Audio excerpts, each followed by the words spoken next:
بسم الله الرحمن الرحيم. السلام عليكم ورحمة الله وبركاته.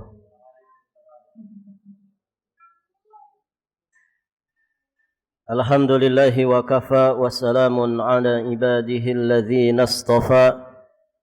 أشهد أن لا إله إلا الله وحده ربي لا شريك له وأشهد أن محمدا عبده ورسوله.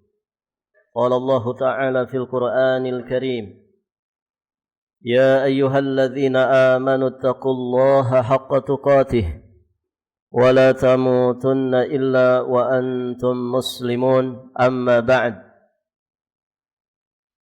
فيا أيها الحاضرون اعلموا أرشدكم الله فإن أصدق الحديث كتاب الله وخير الهدي هدي محمد صلى الله عليه وآله وسلم. اللهم علمنا ما ينفعنا وانفعنا بما علمتنا وزدنا من علمك وكرمك وجودك يا ذا الجلال والإكرام إنك على كل شيء قدير وبالإجابة جدير. Para hadirin, ikhwati fiddin wa akhwat fillah, rahimani wa rahimakumullahu jami'an. Alhamdulillah, pada pagi hari ini insyaallah ta'ala kita akan lanjutkan pelajaran kita.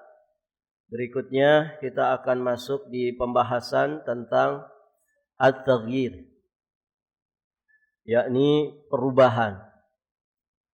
Inti dari pembahasan perubahan yang menjadi inti pembahasan risalah ini tentu adalah perubahan ke arah yang lebih baik. Karena berubah itu ada dua. Ada berubah menjadi baik yang tadinya buruk, ada berubah menjadi buruk yang tadinya baik. Kalau mau ditambah lagi, berubah dari yang baik menjadi lebih baik. Ada juga yang berubah dari buruk menjadi semakin buruk. Nah, yang dimaksud di sini adalah perubahan ke arah yang lebih baik. Berarti kita di sini dimotivasi orang-orang yang sudah baik, orang-orang yang sudah saleh, orang-orang yang sudah bertakwa kepada Allah Subhanahu wa taala, maka harus berupaya melakukan perubahan lebih baik lagi. Perubahan yang dimaksudkan adalah perubahan sesuai dengan bimbingan Allah dan juga Rasul-Nya. Bukan perubahan menurut persepsi manusia. Bukan perubahan yang disangkakan oleh manusia sebagai perubahan. Jadi patokan dasarnya adalah perubahan yang telah diajarkan oleh Allah dan juga Rasul-Nya. Bukan menurut manusia. Karena banyak sekali yang dianggap oleh manusia sebagai kebaikan, ternyata buruk menurut Allah dan juga Rasul-Nya. Dan banyak perkara yang mungkin dianggap buruk oleh manusia, ternyata itu baik menurut pandangan Allah Subhanahu wa taala dan Rasul-Nya. Allah berfirman, "Wa asa an takrahu syai'an wa huwa khairul lakum, wa asa an tuhibbu syai'an wa huwa syarrul lakum." Boleh jadi kamu membenci sesuatu padahal dia amat baik bagimu, dan boleh jadi pula kamu menyukai sesuatu padahal dia amat buruk bagimu. Contoh yang seperti ini tentu sangat banyak sekali. Orang-orang yang menyimpang dari jalan agama Allah mesti punya pandangan yang buruk terhadap agama Allah ini. Sebagian orang, para jamaah yang dirahmati Allah, mereka ogah-ogahan untuk menuntut ilmu syar'i. Kenapa? Karena punya pandangan yang buruk kepada ilmu syariat ini. Katanya kalau kita itu semakin banyak tahu, semakin tidak merdeka hidup. Semakin tidak bebas hidup. Begitu ya. Kalau serba tahu, ini enggak boleh, ini dilarang, ini tidak baik. Mereka katanya tidak bisa hidup bebas. Nah, ini kan hawa nafsu.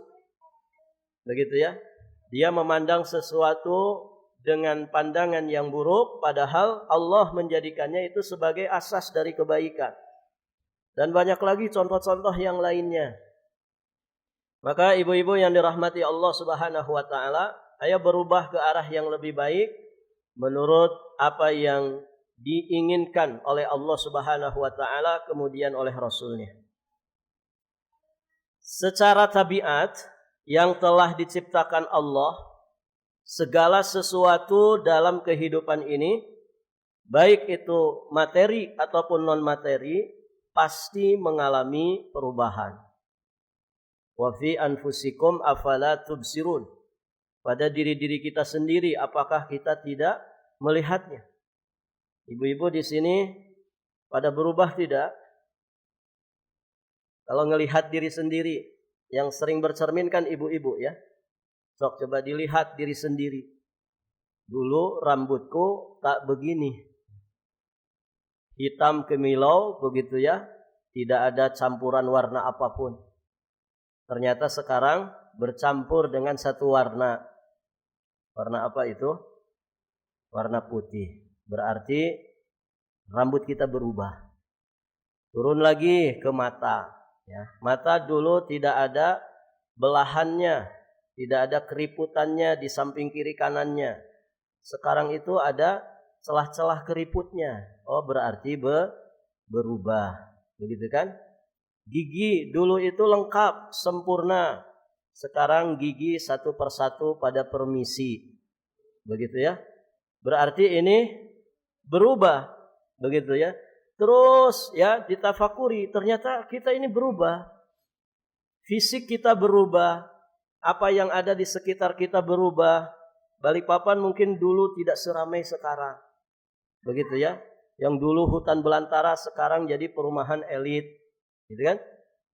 Ini semua perubahan. Artinya Allah itu menciptakan segala sesuatu secara tabiat memang terus mengalami perubahan. Maka pelajarannya bagi kita, dari sini kita memahami bahwa berubah itu merupakan satu keniscayaan. Kalau segala sesuatu dari makhluk Allah yang ada di sekitar kita mengalami perubahan, bahkan dari seujung rambut sampai seujung kaki kita selalu berubah, maka aneh sekali jika manusia itu tidak mau berubah ke arah yang lebih baik. Banyak sih orang yang sadar dengan perubahan, pengen selalu berubah, tapi ternyata seputaran materi duniawi, begitu ya. Hal-hal yang sifatnya materi duniawi. Padahal yang kita fokuskan adalah bagaimana kita itu berubah secara maknawiyah. Berubah imannya, berubah akhlaknya, berubah ibadahnya, berubah muamalahnya, berubah rasa takut dan kedekatannya kepada Allah Subhanahu wa taala. Inilah perubahan-perubahan maknawiyah yang sering diabaikan oleh kebanyakan manusia. Kalau perubahan-perubahan yang sifatnya lahiriah, jasmaniyah, dunyawiyah, ini semua orang juga sadar dengan itu. Yang badannya rada lebar begitu ya. Itu rata-rata sadar. Waduh, saya harus berubah. Nggak bisa nih begini terus. Nanti suami saya mendua, bahaya, gitu kan? Punya kesadaran ke arah situ. Ya. Dirawat ya, dari rambut sampai ke bawah semuanya dirawat. Makan diperketat, gitu ya. Tidak boleh sembarangan makan. Pengen berubah, gitu ya. Orang yang penghasilannya pas-pasan, pengen berubah. Bagaimana saya naik karirnya, naik pangkat jabatannya. Ya, bagaimana saya bisa lebih baik lagi, ya, lebih maksimal lagi di dalam mendapatkan penghasilan. Terus seputaran duniawiyah, pengen selalu berubah. Rumah yang mungkin masih sempit, pengen dilebarin. Rumah yang sudah bagus, sudah luas, pengen direhab. Terus semuanya. Ya, urusan dunia manusia selalu pengen berubah. Nah, yang dimaksudkan di sini, ibu-ibu yang dirahmati Allah, lebih kepada perubahan maknawiyah. Ini yang paling utama. Dan orang itu kalau maknawiyahnya bisa berubah dengan baik, itu biasanya hal-hal yang sifatnya dunyawiyah itu ikut baik juga. Nah, orang sering mengabaikan yang maknawiyah, terfokus kepada yang sifatnya dunyawiyah, akhirnya yang maknawiyah yang menjadi inti ini sering terabaikan. Tapi kalau fokus kepada perubahan maknawiyah, insya Allah ya perubahan lahiriah, perubahan dunyawiyah ini akan mengikuti. Kalaupun tidak mengikuti, orang itu dengan perubahan maknawiyah sudah mendapatkan segala-galanya. Dia akan menjadi orang yang paling kaya, orang yang paling merasa cukup, orang yang paling merasa bahagia di dunia sebelum nanti di akhirat. Nah, itu para jamaah yang dirahmati Allah Subhanahu wa taala. Jadi aneh kalau manusia tidak mau berubah ke arah yang lebih baik lagi dalam sifat-sifat yang maknawiyah tadi. Padahal betapa sempurnanya Allah memberikan perangkat-perangkat perubahan kepada manusia. Perhatikan baik-baik di sini, ibu-ibu yang dirahmati Allah. Bukankah Allah Subhanahu wa taala telah menganugerahkan kepada manusia akal, pikiran, hati, perasaan, bahkan kemampuan untuk berkehendak. Ini sesungguhnya adalah perangkat-perangkat yang menjadi anugerah besar dari Allah untuk manusia. Dan ini pula yang menjadi keistimewaan manusia dibandingkan makhluk-makhluk Allah yang lainnya. Hewan itu para jamaah tidak seperti manusia. Hewan tidak Allah kasih akal, manusia Allah kasih akal. Sehingga perangkat-perangkat yang lain dengan akal, dengan hati nurani ini akan menjadi semakin maksimal. Kalau kucing itu punya telinga enggak? Punya kan? Punya mata? Punya. Manusia juga punya telinga, manusia juga punya mata. Penglihatan, pendengaran dikasih sama Allah. Yang tidak dikasih kepada kucing adalah akal. Kita dikasih akal, kita dikasih hati oleh Allah Subhanahu wa taala, tempat bersemayamnya akal. Disitulah manusia bisa memilih mana yang hak, mana yang batil, mana yang maslahat, mana yang madarat. Dan begitu. Maka tiga perangkat ini selalu Allah Subhanahu wa taala ingatkan kepada manusia. Karena ini sumber dari wasilah untuk mendapatkan kemanfaatan dunia dan juga agama. Allah Subhanahu wa taala berfirman di surat An-Nahl ayat 78. Wallahu akhrajakum min butuni ummahatikum la ta'lamuna syai'an wa ja'ala lakumus sam'a wal absara wal afidata la'allakum tashkurun. Artinya, dan Allah Subhanahu wa taala mengeluarkan kalian dari perut ibu-ibu kalian. Dalam kondisi bagaimana? La ta'lamuna syai'an. Dalam keadaan tidak mengetahui sesuatu apapun. Tidak ada ya orang itu lahir ke alam dunia langsung jadi orang soleh. Tidak ada. Tidak ada anak kita lahir ke alam dunia langsung bisa baca Fatihah. Tidak ada. Kita lahir, semua manusia lahir, kecuali memang ada yang dikecualikan, langsung bisa bicara. Tapi itu sangat-sangat jarang sekali. Maka secara umum manusia lahir dalam kondisi tidak mengerti apapun. Bahasa sakleknya itu bodoh 100%. La ta'lamuna syai'an. Kemudian setelah itu Allah anugerahkan perangkat. Bagaimana manusia itu bisa mengikis kebodohannya itu sedikit demi sedikit untuk menjadi insan yang mulia dunia dan akhiratnya. Allah berikan perangkat. Wa ja'ala lakumus sam'a. Maka Allah Subhanahu wa taala jadikan bagi kalian pendengaran, wal absara, penglihatan, wal afidata, hati nurani, la'allakum tashkurun, supaya kalian itu bersyukur. Tiga perangkat ini sering Allah sandingkan. Tiga-tiganya sering Allah sandingkan. Karena memang ini satu kesatuan. Kemarin kita pernah singgung bahwa rajanya itu adalah hati. Hati itu raja. Makanya ada kitab yang ditulis oleh Syekh At-Tuwaijiri, judulnya Fiqhul Qulub, fikih hati. Ini luar biasa ya kitab ini. Fikih hati itu sampai berjilid-jilid. Ada yang 5 jilid diringkas jadi 3 jilid. Jadi ringkasannya saja masih berjilid-jilid. Fikih hati dengan perjalanan yang sangat panjang untuk memahami seluk-beluk hati. Karena ini yang menjadi inti. Bukankah kita menuju kepada Allah itu dengan hati, bukan jasad saja.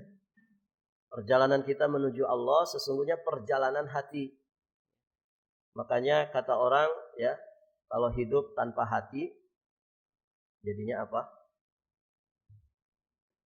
Hidup itu harus pakai hati enggak? Ibu, hidup itu harus pakai hati. Dasar kamu tidak punya hati. Itu kan? Kalimat seperti itu pernah dengar enggak? Artinya saking pentingnya hati. Kita berpesan ke teman saja, hati-hati di jalan ya. Selalu ini hati urusannya. Urusan hati. Jadi hidup dengan hati, bukan dengan fisik saja. Perjalanan kita menuju Allah itu dengan hati. Sok coba lihat. Dari mulai ibadah yang kita kenal, ibadah sholat gitu ya. Ibadah-ibadah yang besar. Bahkan ibadah-ibadah yang sunnah-sunnah. Ibadah-ibadah yang mungkin sederhana. Bukan ibadah-ibadah yang wajib. Ternyata semuanya membutuhkan ibadah hati. Gitu kan? Semua aktivitas kehidupan kita membutuhkan hati. Ya makanya tidak main-main ya, Nabi itu mengurus hati umat itu dengan pelajaran aqidatut tauhid. Karena ini tazkiyatun nufus yang sesungguh-sungguhnya. Iman, akidah, tauhid, keyakinan yang benar tentang Allah Subhanahu wa taala, tentang asma dan sifatnya, tentang perbuatan-perbuatan Allah. Itulah ma'rifatullah yang sebenar-benarnya, yang akan menjadi penerang qalbu kita. Kalau hati kita hati yang bersih, hati kita diterangi dengan cahayanya Allah Subhanahu wa taala, maka perjalanan hidup kita akan mudah karena kita berjalan di atas jalan yang terang benderang. Ya, kita tidak akan tersesat, kita tidak akan salah jalan, kita tidak akan celaka di tengah jalan. Kenapa? Karena kita berjalan di atas cahaya. Beda dengan orang yang berjalan di dalam kegelapan. Gitu kan? Maka ada istilah gelap hati. Itu si fulan itu gelap hati. Artinya hati selalu menjadi inti. Nah, Allah selalu sandingkan dengan as-sam'a wal absar, yakni pendengaran dan penglihatan. Karena kedua-duanya merupakan pintu gerbang hati. Itu semua Allah anugerahkan supaya kita itu jadi manusia yang bersyukur. Manusia yang bersyukur. Inti daripada syukur adalah syukurnya hati. Bukan semata syukurnya lisan, tapi syukur hati. Banyak orang itu kalau dengar istilah syukur, bagi-bagi makanan, gitu, bagi-bagi berkat. Itu bagian kecil dari syukur. Pada dasarnya syukur tidak pakai itu pun bisa, begitu kan? Ketika hati kita yakin ya dengan nikmat dari Allah Subhanahu wa taala, Allah sebagai sumber pemberi nikmat. Ketika lisan kita selalu basah dengan tahmid, dengan mengagungkan asma dan juga sifat Allah Subhanahu wa taala. Ketika anggota badan kita, nikmat yang ada pada diri kita manfaatkan untuk semakin menguatkan iman dan amal soleh kita, itu sesungguhnya sudah tasyakur bin nikmah. Dan itu hakikat syukur. Kata para ulama, asyukru ta'atullah. Syukur itu ketika engkau taat kepada Allah. Berarti kalau orang maksiat, syukur tidak. Kalau orang melakukan maksiat, orang itu bersyukur atau kufur nikmat? Kufur nikmat. Makanya aneh kalau orang melakukan tasyakuran, tapi dengan mengadakan acara maksiat. Gitu kan? Acara apa ini? Oh, joget bersama artis ibu kota. Ya, tanggung-tanggung gitu. Suruh joget, suruh nampakkan aurat. Ya. Acara apa ini? Tasyakur. Bagaimana? Ya. Bagaimana yang seperti itu disebut syukur? Sedangkan acara yang dilakukan acara maksiat. Kemudian juga maksiatnya tidak sendirian, berjamaah. Mengundang orang untuk sama-sama maksiat. Nasallallahu al-afwa wal afiyah wassalamah. Padahal uang yang digunakan untuk acara itu, kalau dibangunkan pesantren, Masya Allah. Kalau diinfakkan untuk bangun masjid, Masya Allah. Kalau diberikan kepada fuqara dan masakin, Masya Allah. Diberikan kepada panti asuhan, ini luar biasa. Itu baru namanya tasyakur. Bukan melakukan maksiat, apalagi ngundang orang untuk sama-sama maksiat. Nah, ini yang kadang tidak paham orang, gitu ya. Tasyakur bin nikmah itu hakikatnya seperti apa? Nah, para jamaah yang dirahmati Allah. Jadi Allah menganugerahkan hati, menganugerahkan penglihatan dan pendengaran supaya kita menjadi orang-orang yang bersyukur.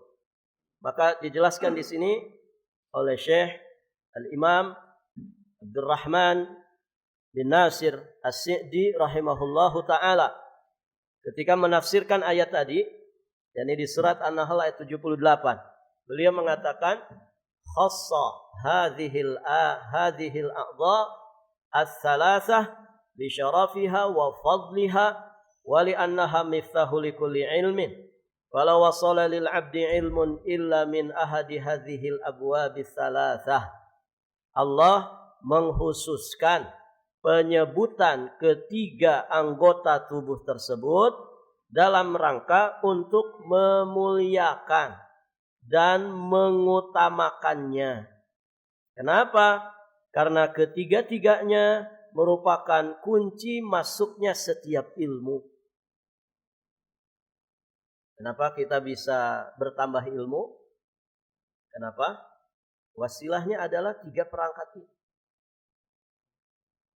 Maka bersyukurlah kalau 3 perangkat ini masih normal ada pada diri kita, gitu ya. Mata, ya, kalau masih normal, alhamdulillah. Walaupun ketika satu misalkan tidak ada, tapi yang penting hati masih ada, insya Allah ilmu masih bisa masuk, begitu ya. Nah, kita di sini, alhamdulillah, ya, masih pada lengkap ini 3 perangkat ini. Ibu-ibu masih punya,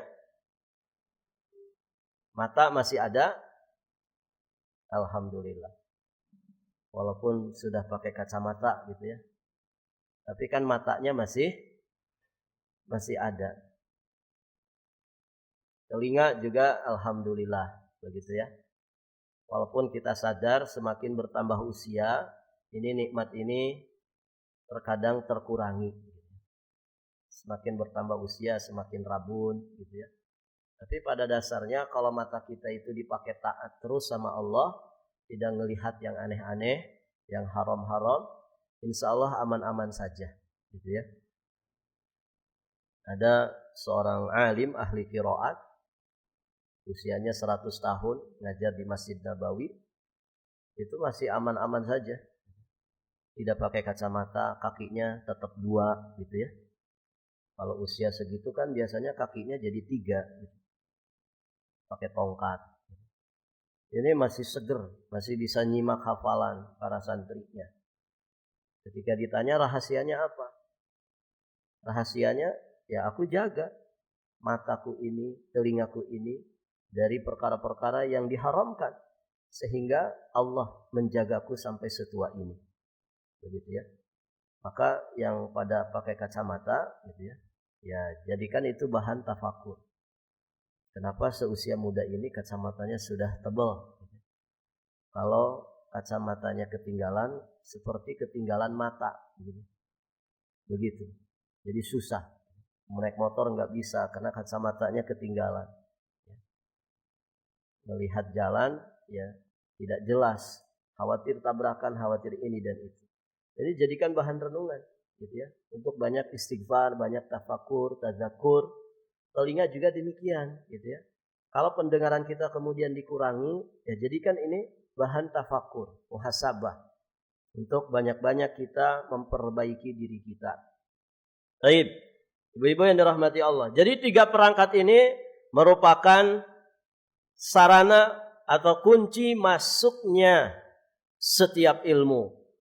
Maka suatu ilmu tidak akan sampai pada seorang hamba kecuali melalui salah satu dari ketiga pintu tersebut. Dengan demikian, janganlah kita menyia-nyiakan anugerah Allah ini. Manfaatkanlah mata, telinga, dan hati kita untuk benar-benar tunduk kepada bimbingan Allah dan juga Rasul-Nya. Itu ya, ini 3 perangkat yang luar biasa harus kita jaga. Ini amanah dari Allah. Inna sam'a wal basara wal fuada, ya sesungguhnya mata, pendengaran, ya, penglihatan, dan juga hati nanti semua akan dimintai pertanggungjawaban di hadapan Allah Subhanahu wa taala. Nah, lebih dari itu, tidak hanya 3 perangkat ini saja yang sesungguhnya menjadi wasilah untuk kita melakukan perubahan. Allah Subhanahu wa taala pun telah menganugerahkan kepada manusia nikmat yang sangat agung. Berupa apa? Diutusnya para nabi dan rasul yang membawa petunjuk dari Allah untuk membimbing manusia bagaimana memanfaatkan kehidupan dunia dengan sebaik-baiknya sehingga punya bekal yang cukup untuk bisa selamat dunia dan juga akhirat. Jadi di antara nikmat paling besar itu apa? Diutusnya para nabi dan rasul. Kebayang ya kalau kita itu hidup dikasih taklif untuk ibadah, tapi kita tidak dikasih mentor, tidak dikasih mursyid, tidak dikasih pembimbing. Bagaimana cara kita ibadah kepada Allah? Kebayang orang mau ibadah itu seperti apa? Enggak punya teladan, enggak punya contoh, enggak punya figur. Maka diutusnya Rasulullah sallallahu alaihi wasallam, demi Allah, ini nikmat yang sangat besar yang tidak boleh disia-siakan. Makanya Allah ingatkan, laqad mannallahu 'alal mu'minina idz ba'atsa fihim rasulan min anfusihim yatlu 'alaihim ayatihi wa yuzakkihim wa yu'allimuhumul kitaba wal hikmah wa in kanu min qablu lafi dhalalim mubin. Sungguh Allah telah memberi karunia kepada orang-orang yang beriman. Minnah, Allah anugerahkan minnah kepada kita, anugerah yang begitu besar. Apa itu? Iz ba'atsa fihim rasulan, yakni ketika Allah mengutus di antara mereka seorang rasul dari golongan mereka sendiri. Apa nih yang dilakukan oleh rasul yang diutus ini? Kata Allah Subhanahu wa taala, yatlu 'alaihim ayatih, memberikan bimbingan, membacakan kepada mereka ayat-ayat Allah. Apalagi wa yuzakkihim, mensucikan, membersihkan jiwa mereka. Apalagi wa yu'allimuhumul kitab, kemudian mengajarkan kepada mereka Alkitab dan hikmah. Hikmah itu maknanya apa? Sunnah. Mengajarkan kepada mereka Alkitab dan sunnah. Wa in kanu min qablu lafi dhalalim mubin. Dan sesungguhnya sebelum kedatangan Nabi itu mereka adalah benar-benar dalam kesesatan yang nyata. Inilah anugerah besar. Maka kita harus berusaha untuk terus berubah. Dan asas perubahan itu adalah terus kita menuntut ilmu syar'i. Mempelajari apa yang menjadi peninggalan Rasulullah sallallahu alaihi wasallam.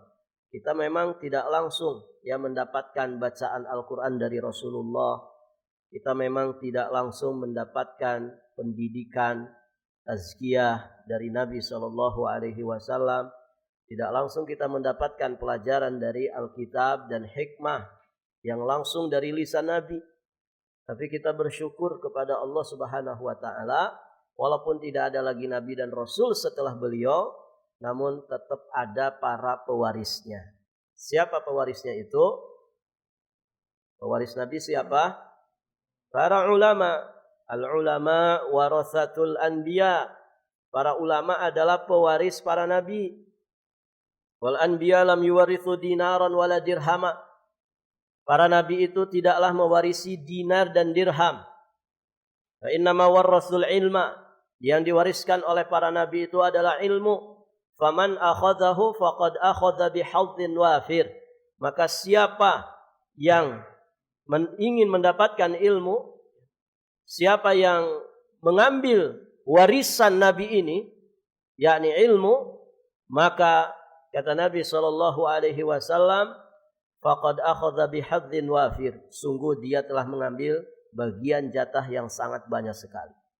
Jadi ibu-ibu yang dirahmati Allah Subhanahu wa taala, kita bersyukur ya dengan adanya para pewaris nabi, yakni para alim ulama dari zaman ke zaman sampai datangnya nanti hari kiamat.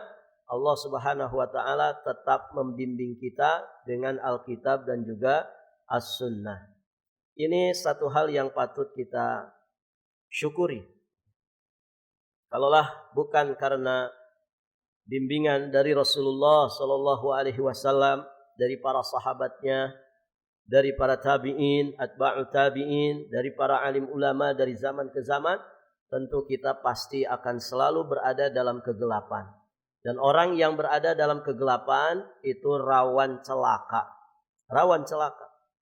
Maka para ulama lah pembawa lentera risalah ya, untuk kemudian menerangi perjalanan umat supaya mereka selamat sampai di tujuan akhirat nanti.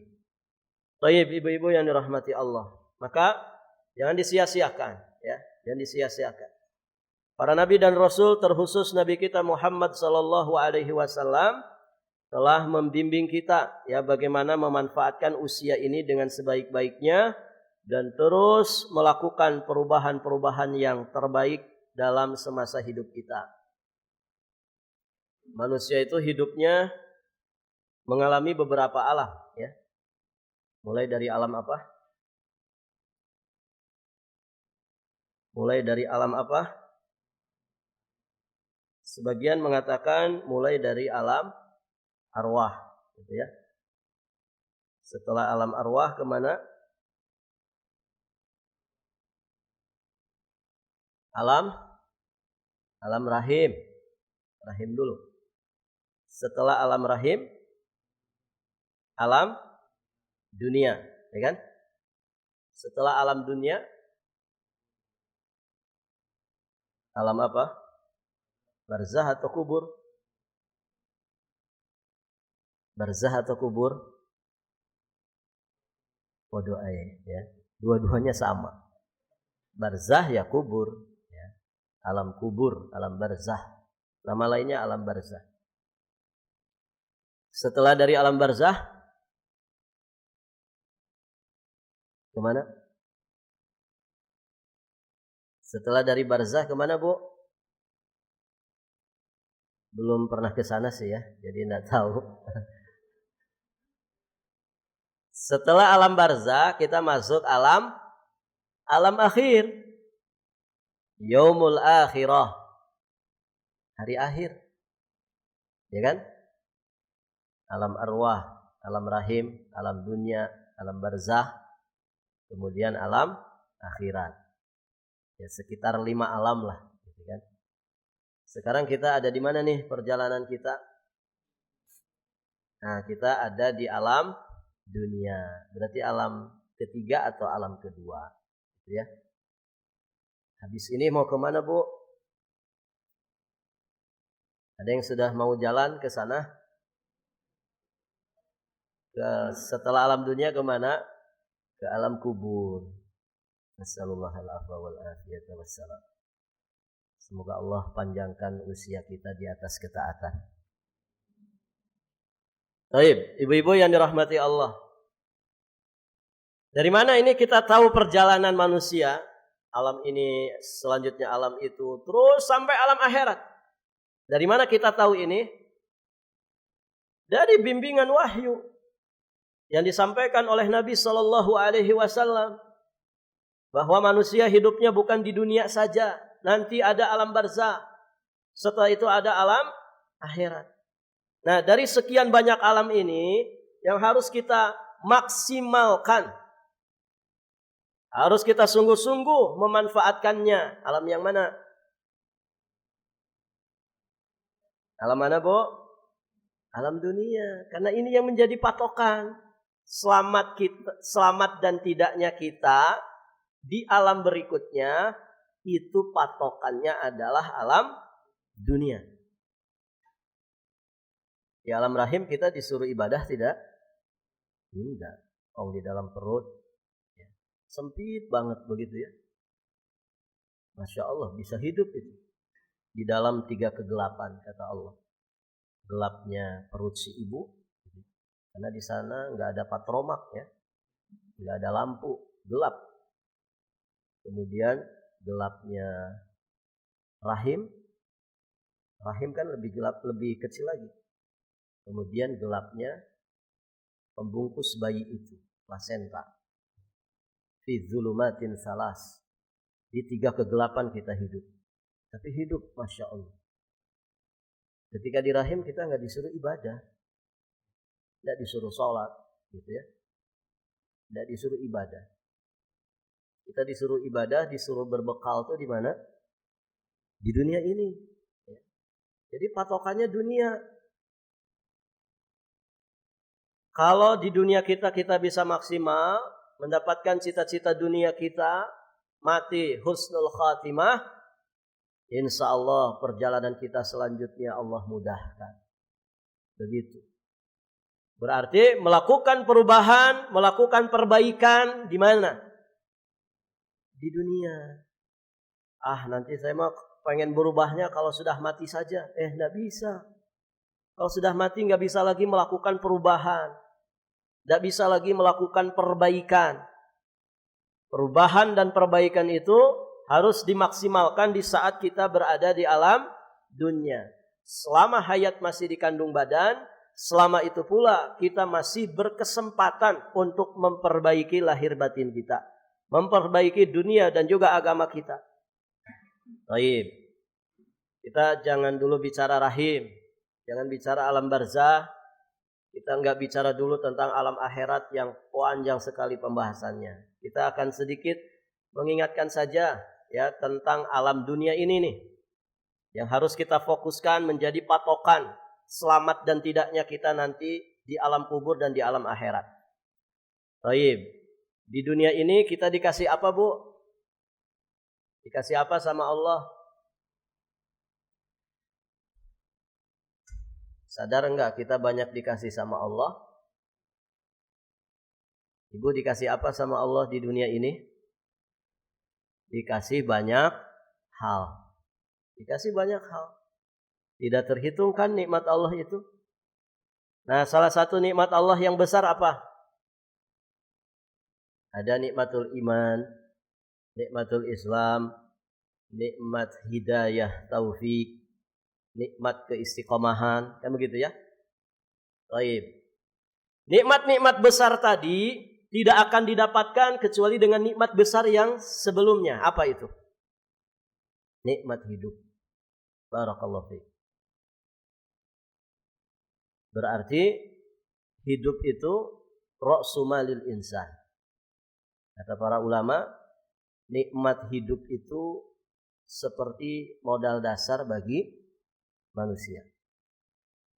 Jadi kalau kita masih hidup, Ibu, berarti kita masih punya apa? Ini ada ibu-ibu enggak ini? Punya apa, Bu? Tadi barusan disebutkan. Kalau kita masih hidup di alam dunia ini, berarti kita masih punya modal. Ibu, kalau punya modal diapain, Bu? Dihambur-hamburkan, dipakai piknik, dipakai pelesiran, atau dikelola dengan sebaik-baiknya supaya menghasilkan keuntungan. Yang mana nih? dikelola. Nah, orang tuh banyak yang nggak sadar bahwa nikmat hidup itu modal, bahkan modal dasar.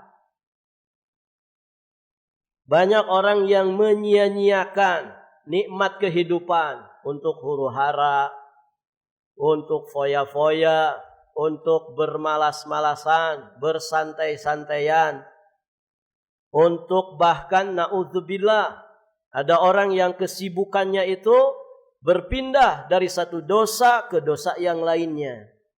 Berpindah dari satu maksiat kepada maksiat berikutnya. Naudzubillah. Padahal hidup ini modal yang harus dikelola dengan sebaik-baiknya. Nah, manajemen umur itu siapa yang ngasih tahu cara manajemen umur? Siapa, Bu? Rasulullah sallallahu alaihi wa alihi wasallam. Sok, lengkap banget nih tarbiyah Nabi itu bagaimana supaya manusia itu mengelola modal umurnya dengan sebaik-baiknya supaya tidak sia-sia hidupnya. Lengkap sekali itu. Nah, kita sedikit ingatkan nih. Hidup di dunia ini, ibu yang dirahmati Allah, alhamdulillah kalau orang itu hidup berarti dia dapat jatah modal dari Allah. Berapa ibu dikasih modal sama Allah, Bu? Modal umur. Allahu a'lam. Allahu a'lam. Modal umur itu tidak ada yang tahu. Tapi ancer-ancernya kan ada ya.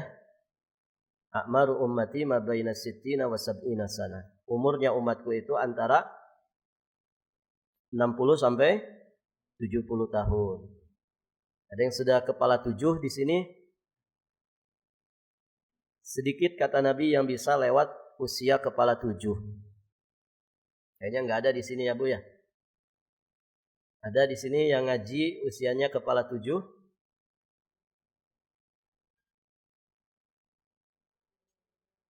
Kepala 6 ada, Bu? Ada. Kepala 5? Ada. Yang banyak kepala berapa nih? Kepala 4. Kepala batu.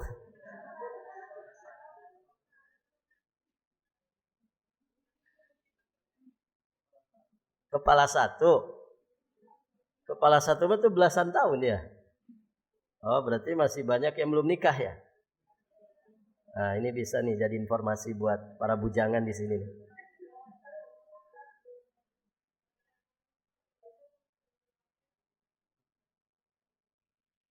Ya, harus segera diselesaikan ya. Jangan jadi jomblo yang istiqomah gitu. Baik, ibu-ibu yang dirahmati Allah. Kita tidak pernah tahu Allah itu kasih modal kita berapa. Tidak pernah tahu. Karena itu sirrullah. Rahasia dari rahasia-rahasia Allah. Untuk menguji manusia. Siapa yang sungguh-sungguh, siapa yang lalai. Begitu kan? Tapi ancer-ancernya ada. 60 sampai 70 tahun. Itu ancer-ancer dari Nabi. Artinya ini hitungannya maksudnya hitungan secara umum. Kebanyakan. Walaupun ada kasus sebelum kepala 6 sudah pada meninggal. Ada juga kasus lewat 70, Masya Allah masih hidup. Ada yang 70 sampai 80 tahun. Tapi umumnya 60 sampai 70. Nabi Muhammad 63. Abu Bakar As-Siddiq 63 tahun. Begitu ya. Baik, ibu-ibu yang dirahmati Allah. Dari perjalanan kita, taruhlah 70 tahun lah. Semoga panjang usia kita di atas ketaatan. Taruhlah 70 tahun. Baik. Berarti kan ini jatah modal yang Allah berikan kepada kita. 70 tahun. Nah, ini harus dipahami. 70 tahun ini bagaimana cara mengelolanya? Berarti kan kita punya modal nih 70 tahun. Gimana cara mengelolanya supaya 70 tahun ini cukup untuk kita bisa selamat dari siksa neraka dan masuk ke dalam surga. Syukur-syukur masuk surganya itu tanpa azab, tanpa hisab dan mendapatkan surga tertinggi, Firdaus al-a'la minal jannah. Siapa yang menjelaskan bagaimana kita mengelola modal usia kita ini? Siapa, Bu? Nabi Muhammad sallallahu alaihi wa alihi wasallam. Lengkap sekali. Lihat bagaimana sunnah Nabi di dalam memberikan tarbiyah kepada anak. 0 tahun sampai sekian tahun apa yang harus dilakukan orang tua, ya. Usia ini bagaimana memberikan pendidikan yang terbaik ke anak. Usia sekian harus apa yang diberikan. Itu lengkap, ya. Diajarkan oleh Nabi sallallahu alaihi wa alihi wasallam. Nah, kita akan bagi dulu ya. Kita akan bagi dulu tentang fase-fase usia.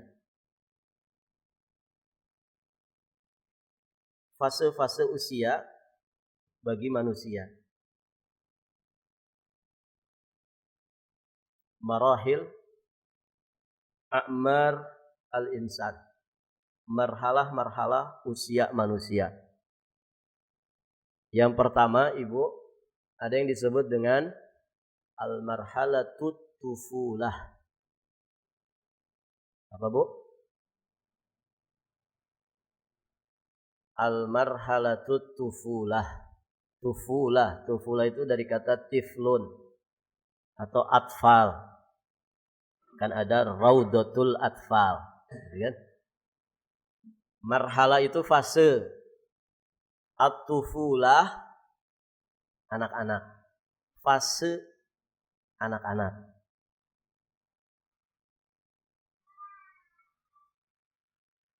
Marhalatut tufulah ini dari usia 0 sampai 7 tahun. Usia 0 sampai 7 tahun. Itu namanya marhalatut tufulah. Pakai to, tufulatun. Marhalat tufulah itu dibagi 2 ya. Ada yang disebut dengan al-marhalatul radha'ah. Al-marhalatul radha'ah. Fase penyusuan. Berapa tahun kita nyusu, Bu? 0 sampai 2 tahun. Ada yang masih SD, sudah SD masih nyusu? Nah, itu bahaya itu. Kelas 3 SD masih ngenen sama ibunya. Ini biasanya pengaruh ke anaknya. Tidak baik. Yang baik itu adalah haulain kamilain. Liman arada ayyutimmar radha'ah. Jadi disusui anak itu 2 tahun. Berarti dari 0 sampai 2 tahun. Ini namanya fase radha'ah. Fase penyusuan. Yang berikutnya al-marhalat al-hadanah. Tadi radha'ah, nah yang kedua hadanah. Al-marhalatul hadanah. Fase pengasuhan.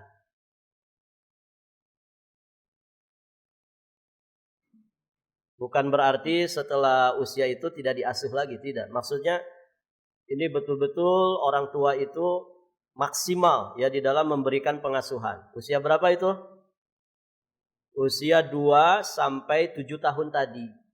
Nah, 2 fase ini ada di fase tufulah. Masa balita dan anak-anak itu dibagi menjadi 2 tadi, radha'ah dan hadanah. Penyusuan dan pengasuhan. Baik. Yang kedua, jadi sudah yang pertama ya, marhalat tufulah. Ada berapa marhalat tufulah? Ada 2. Marhalat radha'ah 0 sampai 2 tahun, kemudian marhalat hadanah 2 sampai 7 tahun. Nah, yang kedua disebut dengan al-marhalatut tamyiz. Al-marhalatut tamyiz. Anaknya disebut mumayyiz. Al-marhalatut tamyiz. Tamyiz itu apa, Bu? kemampuan anak untuk membedakan. Coba balita, bedakan ya balita dengan anak yang sudah mumayyiz. Kalau mumayyiz itu dia sudah ngerti. Oh, api itu panas, makanya dia menghindar. Gitu kan? Coba kalau bayi disodorin lilin, dinyalain lilinnya. Disamperin enggak, Bu? Disamperin, disangkanya es lilin, gitu kan? Padahal ada apinya, gitu. Dia belum bisa membedakan mana panas, mana dingin, mana bahaya, mana tidak bahaya. Tapi kalau di marhalat tamyiz, anak itu sudah bisa mulai membedakan. Nah, itu tamyiz. Tamyiz itu usia 7 sampai 10 tahun. 7 tahun sampai 10 tahun. Baik. Berikutnya yang ketiga, al-marhalat al-murahaqah. Marhalat murahaqah. Fase murahaqah itu kalau dibahasakan kita fase remaja. Pra-balig. Al-marhalat al-murahaqah. Al-marhalatul murahaqah. Hak besar, hak besar. Usia remaja, fase remaja. Dia fase pra-balig. Usia berapa itu? 10 sampai 14 tahun. Ini kita ngambil secara garis besarnya ya. Anak-anak kita kadang 11 tahun saja sudah pada head gitu ya. Tapi umumnya rata-rata 14 tahun mulai head mulai balik itu atau 15 tahun. Karena mungkin faktor makanan ya di zaman ini yang banyak macam-macamnya, junk food kata orang. Jadi hormon anak-anak kita itu cepat ininya. Sehingga anak kelas 4 SD banyak yang sudah head. Kemudian juga mungkin karena pergaulan, begitu ya. Karena pergaulan, anak-anak SD sudah banyak yang mengeluarkan air maninya. Anak kelas 5 SD, anak kelas 4 SD. Artinya cepat banget baliknya. Karena faktor-faktor tadi mungkin ya.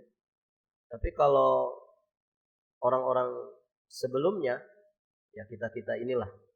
Rata-rata kita baliknya usia berapa? 15.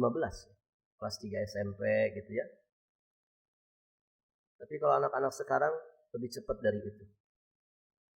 Nah, kita ambil secara umumnya 10 sampai 14 tahun. Karena usia 14, 15 dan seterusnya itu biasanya usia balik. Nah, marhalat murahaqah, fase remaja itu usia 10 sampai 14 tahun. Ini namanya usia qablal bulugh, pra-balig. Yang keberapa?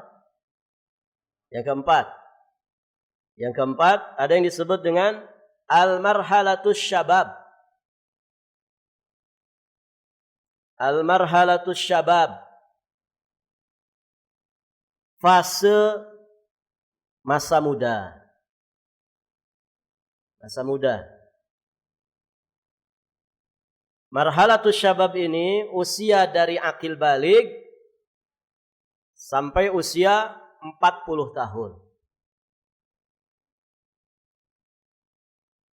Ibu yang masih kepala 3, anaknya sudah 5, masih muda atau sudah tua? Masih muda atau sudah tua, Bu? Anaknya sudah 5 gitu. Yang paling besar usianya 5 tahun. Berarti tunji, setahun siji gitu. Masya Allah. Anak yang paling besar usia 5 tahun, anaknya 5. Berarti yang paling kecil baru usia bulanan, kan begitu. Baik.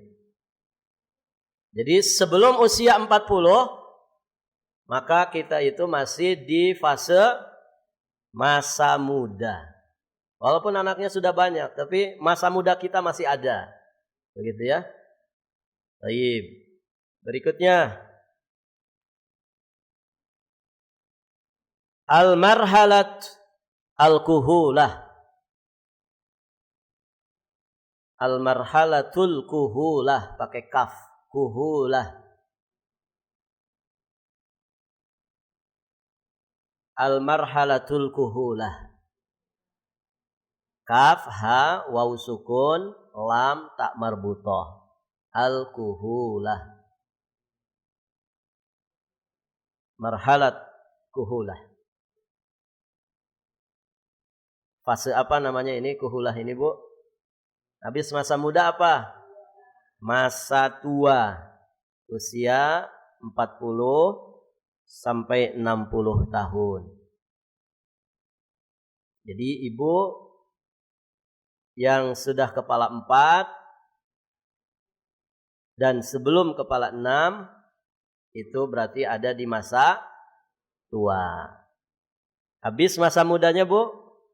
Habis. Sudah habis masa mudanya. Kalau ibu usia 40 sampai 60 ini ada di masa tua. Nanti kita bahas ya. Ada lagi setelah itu? Masih ada marhalah. Namanya al-marhalat syaikhukhah. Syekh. Al-marhalat asy-syaikhukhah. Fase apa? Habis masa tua apa, Bu? Fase bonus. Ada ya fase bonus. Ya. Marhalat syaikhukhah itu usia lanjut. Jadi kalau ibu sudah 61, 62, 63 itu sudah usia lanjut. Marhalat asy-syaikhukhah. Kemudian masih ada setelah itu usia berapa itu? 60 sampai 80. 60 sampai 80 itu marhalat syaikhukhah. Berikutnya satu lagi. Marhalat yang ke-7 namanya al-marhalat ardhalil umur. Hamzah, ra, zal, lam. Ardhalil umur. Umur kan sudah jadi bahasa Indonesia. Al-marhalat ardhalil umur. Ardhalil umur itu usia yang rendah banget. Begitu ya, orang manusia itu, Ibu, semakin tua usianya, maka dia seperti usia anak-anak lagi. Ya kan? Na'udzubillah minal haram. Kita berlindung kepada Allah dari penyakit pikun. Ya kan? Lihat fisik orang yang tua sekali gitu ya. Yang tadinya tegap, ya, tinggi, gagah, perkasa. Kalau sudah tua, bungkuk, jadi pendek lagi kayak anak-anak, persis anak-anak. Itu namanya ardhalil umur. Usia yang rendahan lagi, seperti anak-anak, persis seperti anak-anak. Kemudian fisiknya jadi kuat atau lemah? Melemah, persis anak-anak. Anak-anak mau diapain, lemah anak-anak. Sparring sama bapaknya pasti kalah anaknya. Mau anak-anak gitu kan. Nah, orang tua juga begitu. Tenaganya jadi lemah. Bapak sama anak panco misalkan. Siapa yang menang? Pasti bapaknya gitu kan. Namanya anak-anak. Nah gitu, orang tua itu kalau semakin tua, ya, fisiknya seperti anak-anak, lemah, tenaganya berkurang, gitu ya. Semuanya berkurang. Bahkan mohon maaf, pikirannya, tingkah lakunya, ya kan? Pernah lihat orang pikun, Ibu?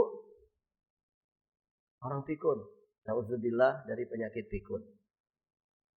Semoga orang-orang tua kita diselamatkan dari penyakit pikun. Karena kalau orang tua diuji dengan penyakit pikun, ini ujian besar bagi siapa? Bagi anak-anaknya. Banyak ibu, anak-anak yang gak lulus dari ujian pikunnya orang tua. Nauzubillah, sebagian mereka meracun ibunya biar cepat mati. Kenapa? Karena nggak lulus dari ujian menghadapi orang tua. Padahal anak itu kalau dia soleh, beriman, gitu ya, justru itu kesempatan dapat surga. Loh, dulu yang nyebokin kita siapa? Yang nyebokin kita orang tua kita. Kadang lagi makan, kitanya BAB, dicebokin sama orang tua. Kenapa? Ya, kita sekarang sebagai anak nyebokin orang tua kok nggak mau, gitu kan? Jijik, ya. Bikin malu, bikin ini, bikin itu. Dia lupa dulu siapa yang ngerawat dia ketika masih kecil, ya. Satu umur seperti kondisi orang tuanya saat ini. Nah, begitu. Nah, itu yang disebut dengan marhalat ardhalil umur. Usia berapa itu? Usia 80 ke atas sampai meninggalnya. Itu usia ardhalil umur. Baik. Nah, itulah marahil perjalanan usia manusia. Kita tinggal lihat saja kita ada di mana ya. Rata-rata kita di mana ini? Marhalatus syabab gitu ya. Orang yang usianya 60 saja kalau ditanya, "Bapak di mana?" "Oh, masa muda, Ustaz." Ya. Fisik boleh tua, tapi semangat anak muda. Makanya kami masih semangat pengen kawin lagi, gitu kan. Begitu. Ya. Fisik boleh tua, tapi semangat harus semangat anak muda. Begitu. Fisik boleh tua, tapi semangat tidak boleh tua, begitu kan? Terus melakukan perubahan. Baik, ibu-ibu yang dirahmati Allah, ada apa nih dengan marhalah-marhalah ini? Dari sekian banyak marhalah ini, mana yang harus kita fokuskan? Begitu kan? Sebagaimana alam-alam yang tadi kita alami dalam fase perjalanan manusia, ternyata alam dunia yang harus kita fokuskan, karena ini menjadi patokan. Nah, dari marhalah-marhalah usia manusia tadi, mana yang harus kita maksimalkan dengan sebaik-baiknya? Jawabannya saksikan di episode berikutnya. Sampai di sini ibu-ibu yang dirahmati Allah, semoga bermanfaat. Insyaallah nanti kita lanjutkan di kesempatan berikutnya. Barakallahu fikum. Akhiru da'wana anil hamdulillahi rabbil alamin.